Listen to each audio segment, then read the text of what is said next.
Hi friends, ఎలా ఉన్నారు? Welcome to Guru market view. ఈరోజు మీ ముందుకు వచ్చిన కాన్సెప్ట్ ఏంటంటే సామాన్యుడు ఇల్లు కట్టగలడా, ఇది మెయిన్ కాన్సెప్ట్. దాని గురించి ఎక్స్ప్లెయిన్ చేస్తాను నీట్గా. ఇప్పుడు ఆ ఇసుక తీసుకోండి. ఆ ఇసుక ఒకప్పుడు 800 రూపాయలు ఉండేది, ఈరోజు 1400 అయింది ఒక టన్ను.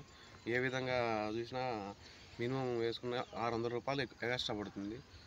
ఈ కంకర తీసుకుంటే కంకర ఒకప్పుడు ఒక ట్రాక్టర్ 3000కి వచ్చేది, ఇప్పుడు 5000 పడుతుంది.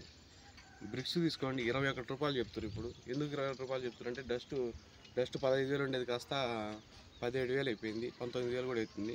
అసలు ఎందుకు ఈ రేట్లు పెరుగుతున్నాయో అర్థం కావట్లేదు సామాన్య ప్రజలకి. ఒక ఇల్లు కట్టిద్దామని చెప్పి మొదలు పెడితే ఐరన్ రేట్లు, సిమెంట్ రేట్లు తగ్గినాయని చెప్పి ప్రతి ఒక్కళ్ళు ఇల్లు మొదలు పెట్టుకున్నారు. కానీ కాన్సెప్ట్ ఫైనల్గా చూసుకుంటే దానికంటే ఎక్కువ బాధుడు మైనింగ్ వాళ్ళు బాధుడు ఎక్కువైపోయింది.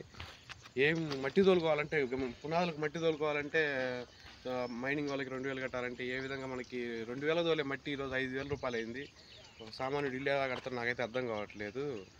దీని గురించి అసలు ఎందుకు మైనింగ్ డబ్బులు కడుతురు, ఎందుకు ఇదంతా రౌడీజమా లేకపోతే ఏంది, ఇదంతా ఈ వ్యవస్థ ఎలా నడుస్తుందో నాకు అర్థం కావట్లేదు. ఒక సామాన్యుడికి అందుబాటులో ధరలు అందుబాటులో ఉండకుండా దాన్ని ధరలు అడ్డగోలు పెంచిపారనికి ఒక పక్క రేట్లు తగ్గించమని చెప్పి ఊరికే ఆ పుకారులు లేపుకుంటా వాస్తవానికి ఎక్కడ రేట్లు తగ్గింది ఏం లేదు. చాలామంది దానివల్ల నష్టపోతున్నారు. ఆ డస్ట్ తోలుకునే వాళ్ళు, ఆ ఇసుక తోలుకునే వాళ్ళు, కంకర తోలుకునే వాళ్ళు, ఆ టిప్పర్లు వాళ్ళకి ఆర్డర్ లేక వాళ్ళు కంతులు కట్టలేక అల్లాడుతున్నారు. వాళ్ళు టిప్పర్ ఓనర్స్ టిప్పర్లు కూడా అమ్మేస్తున్నారు.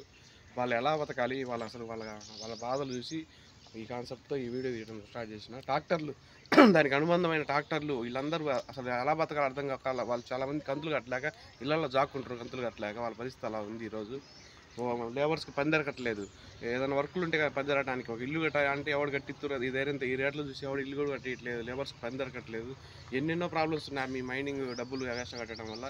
దయచేసి గవర్నమెంట్ ఈ మైనింగ్ కొంచెం కాస్ట్ కొంచెం తగ్గించి జనాలకు అందుబాటులో రేట్లలో ధరలలో ఇసుక, కంకర, సిమెంట్, డస్ట్ ఇవన్నీ వచ్చేటట్టు చేస్తే దానికి అనుబంధమైన సంస్థ ఇటుకలు పెట్టుకున్న వాళ్ళు చాలామంది లక్షలు పెట్టి బ్రిక్స్ ఇండస్ట్రీ పెట్టుకొని దాంట్లో నడిపిలేక ఎత్తేసుకొని ఏం చేయాలి అర్థం కాక వ్యవసాయం చూస్తే వ్యవసాయంలో నీళ్ళు లేక ఎక్కడ చూసినా ఫెయిల్యూర్స్ జరుగుతున్నాయి.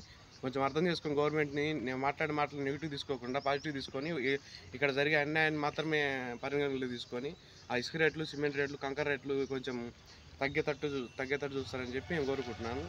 ఈ వీడియో ఉపయోగపడుతుంది అనుకుంటే మీరు సబ్స్క్రైబ్ చేసుకోండి. బాగుంది అనుకుంటే లైక్ చేయండి, బెల్ ఐకాన్ ఆన్ చేయండి.